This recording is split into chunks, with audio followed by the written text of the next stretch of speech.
He then began to teach them that the Son of Man must suffer many things and be rejected by the elders, the chief priests, and the teachers of the law, and he must be killed and after 3 days rise again. He spoke plainly about this, and Peter took him aside and began to rebuke him. But when Jesus turned and looked at his disciples, he rebuked Peter. "Get behind me, Satan," he said. "You do not have in mind the concerns of God, but merely human concerns." Then when he called the crowd to him along with his disciples, he said, "Whoever wants to be my disciple must deny themselves and take up their cross and follow me. Whoever wants to save their life will lose it, but whoever loses their life for me and for the gospel will save it. What good is it for someone to gain the whole world yet forfeit their soul? Or what can anyone give in exchange for their soul? If anyone is ashamed of me and my words in this adulterous and sinful generation, the Son of Man will be ashamed of them when he comes in his Father's glory with the holy angels."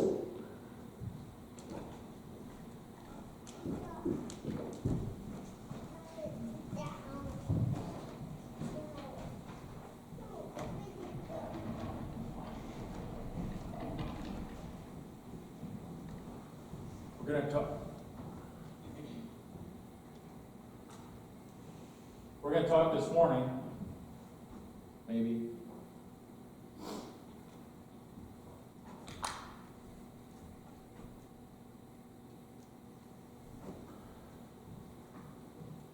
you're lucky you, Alex, it works. We're going to talk this morning about that story, maybe a familiar story with most of us, about Peter trying to put Jesus in his place, telling Jesus that, no, you're wrong. That's not how things are going to go down. And we're going to talk a little bit about how it might instruct us in the way Jesus wants us to approach our discipleship. First, there's a Father Marsh, who's an Episcopal priest. Online, he had a kind of interesting story that he envisioned of the disciples gathering a few years after this story happened and after Jesus' death and resurrection. And he says it probably goes something like this. It's several years after Jesus' death and resurrection, and the disciples are together. They're talking about the good old days, laughing, teasing, reminiscing the way friends who have shared life-changing experience often do. Then one of them looks at Peter and says, "Hey, Satan, tell us about the day you rebuked Jesus." Another joins in, "Yeah, how'd that work out for you?" And another says, "What were you thinking about, Peter?" Peter begins to speak. He says, I just didn't like that whole suffering and dying thing. I didn't get it. That's not what I signed up for. That's not what I thought the Messiah would be. The others become quiet, and they recall that day like it was yesterday. And they begin to realize that Peter didn't really say anything that they weren't already thinking. Maybe Peter didn't say anything we haven't been thinking. You see, Jesus has a very different understanding of discipleship. And we all know how it goes. If we read a post on Facebook that we don't agree with, we have to immediately respond and engage, and we usually change that person's mind with our artful post in response to theirs. Or if we discover someone that doesn't agree with us, we immediately engage in debate in trying to change them to our side and make them see what our truth is and have them show them the right way. When we don't agree with somebody, we want them to agree with us. And that is the same thing that Peter felt. Jesus had just told them, I'm going to suffer and die. And then good old Peter tells the creator of the universe, you're wrong. You don't know what you are talking about. I can't imagine that conversation. I can't imagine the hubris of Peter saying that to Jesus. But we kind of have hindsight. We know how the story ends, how the story continues. We have a better understanding of who Jesus is. At that point, the disciples may have kind of been trying to figure it out. They still had witnessed some miracles. They had been with Jesus for a year, maybe two. But they still were stuck with the idea that he was going to be the military leader, the king that was going to restore Israel to its glory and its power. So when he starts talking about being a suffering servant and giving up your life for others and denying yourself, and if you want to gain your life, you must lose it, that is a completely foreign subject to them. Not what a Messiah is supposed to be. Maybe we would tell Jesus the same thing, if we're honest with ourselves. Peter's basically saying, why, Jesus, don't you do what I want you to do? Why don't you do what we want you to do? Maybe we ask, if Jesus could heal so many people, why can't he heal the person we love? Or if Jesus can calm that angry storm, why can't he calm those storms, those rage on? Violence and poverty and war.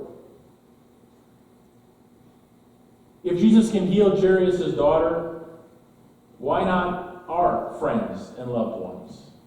If Jesus can do all those miraculous things, why can't he do those miraculous things for me? Maybe we're really not so different from Peter.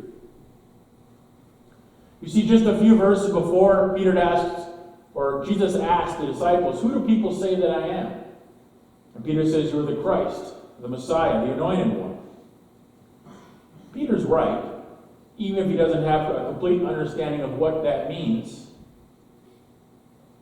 But he knows Jesus is important. He knows Jesus has power, he's going to do amazing, miraculous things. But he wants Jesus to do those things in Peter's image. The way Peter wants him to be a Messiah. You see, it's easy to believe in that Jesus who is casting out demons, who is healing the sick, who is doing all those miraculous signs. We like that Jesus. That Jesus is easy to worship and follow. But following that Jesus that talks about suffering and dying, when he talks about bearing our own cross, denying ourselves, in order to gain our life, we must lose it. That's a little bit harder to follow.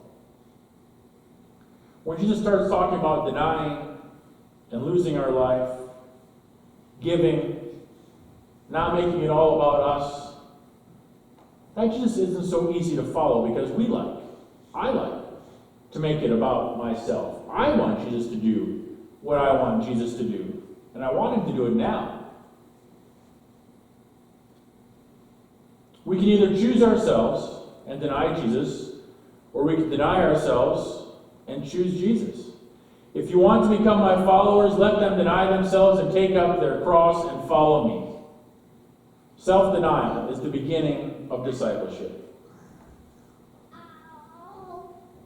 Because, like I said, we have the luxury of time, and we know the end of the story, we might miss the effect that these words first had on the disciples. Their great hope, ever since Israel was conquered the first time and the exiles were taken so many years ago before them, there have been prophecies and a hope held on to that there would be a Messiah, a leader that would come and lead Israel back to prominence, restore their great kingdom, pay back those evildoers that had done so many wrong things to them. They were going to get their retribution. Then they get this Messiah.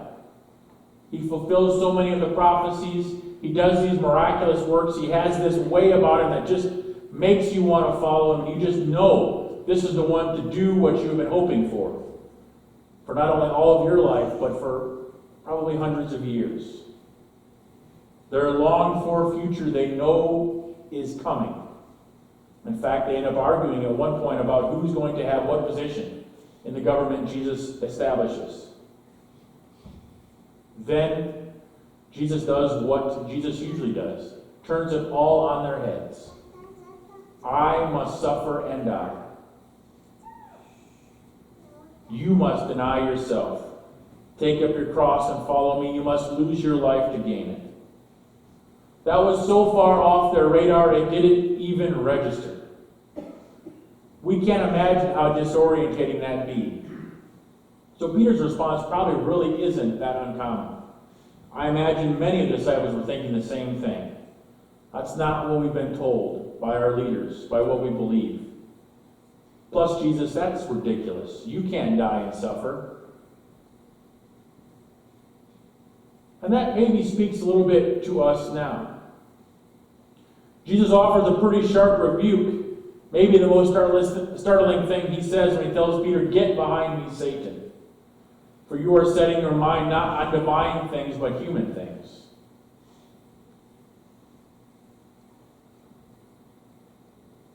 we may be thinking a little bit of the same thing.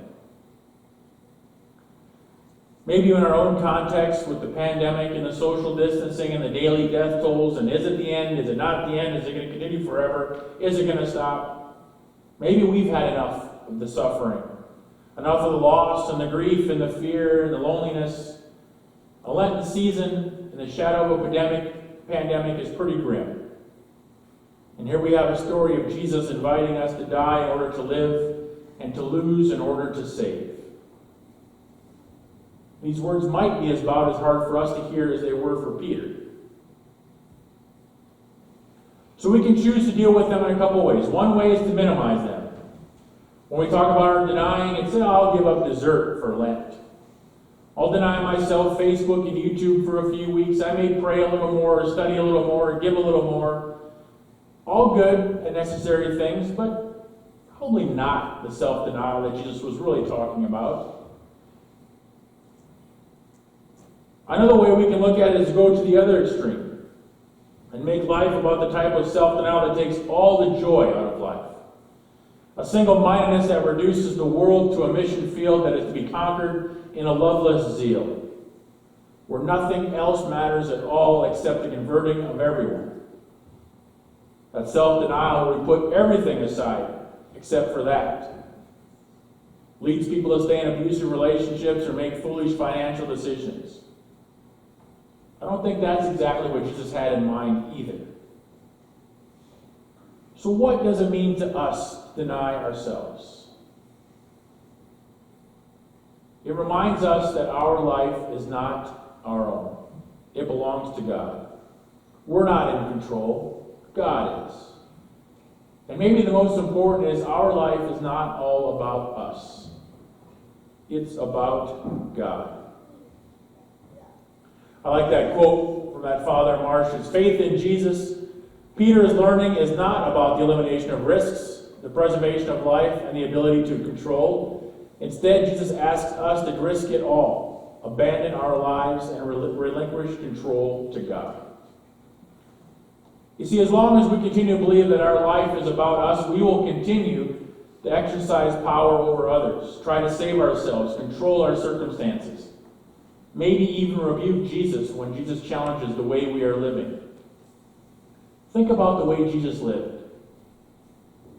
I was trying to think over the week, and I may have missed it, but I don't know of a time when Jesus made anyone do anything. Now, he did some miracles when he asked the man to stand up and walk, healed some people, but he always gave them a choice. In calling his disciples, he said, "Come follow me." He didn't compel them. He didn't make them. He certainly had the power to. He always asked and gave them a choice. And he lived his life making different choices. He gave some talks. He said, this is the way maybe you should live, but mostly he lived his life as an example, as an action. Live as I do. Do as I do. We talk about, as parents, with our boys all the time about making good choices. It doesn't matter what your friends are doing. You don't have to give them a lecture about what's right or wrong. You live your life. You make the right choices. So self-denial is not about being out of control or powerlessness. It's about the choices we make. Jesus chose to give. He chose to love. He chose to sacrifice everything for us. He trusted in God's love and abundance when others said there wasn't enough. Jesus offers us the same choices.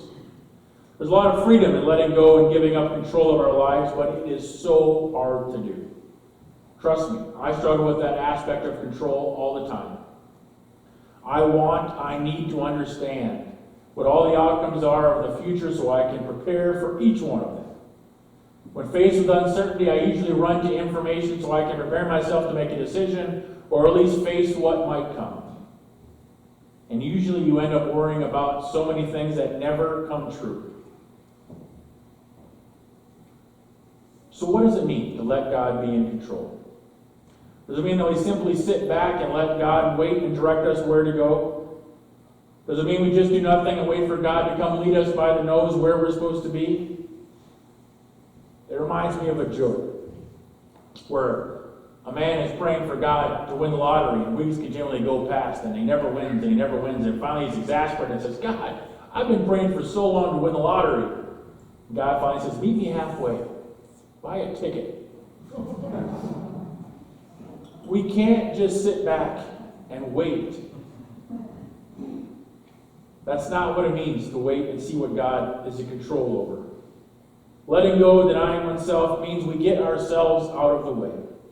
Lots of prayer, lots of Bible reading, being part of a faith community, surrounding ourselves with other believers, and working at finding what God wants in your life. Through prayer, through study, through conversation with family and friends.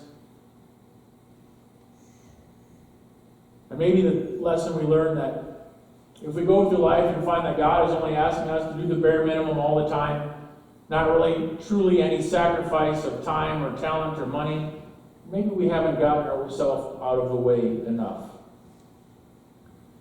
One way to look at it is to say, does my following God make a difference in my life? If someone were to look at me and say, there's something a bit different about that person.